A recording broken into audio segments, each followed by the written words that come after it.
music together for a long, long time, and I think I wrote my first song when I was in grade 5.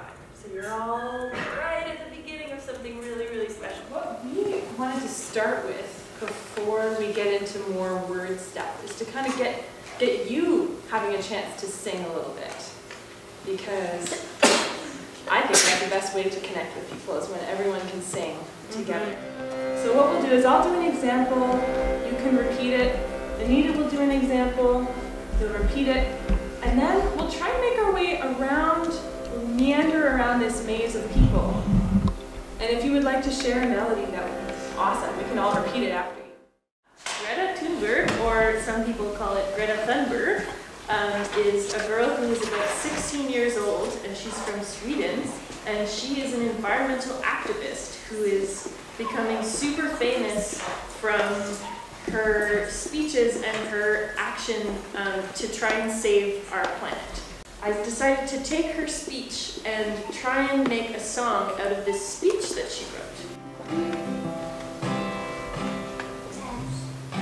Okay, F is now.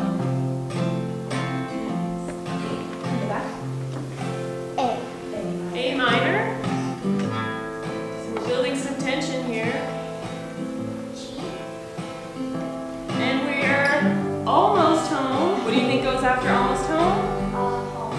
Maybe you should go home if you're almost home. So to C, yeah. For the second part? Sure. So you say that you hear us and that you understand. Yeah, the melody. So you could speak or rap the words, but a lot of songs do have singing as a part of it too. So adding a melody, then you've got pretty much all of the skeleton of the song. You've got all the bones for it. Want to try this one here? Yeah, you can try this one. Yeah, yeah. La, la, la. Great, awesome. Those are all some ways that you can interpret these melody mountains.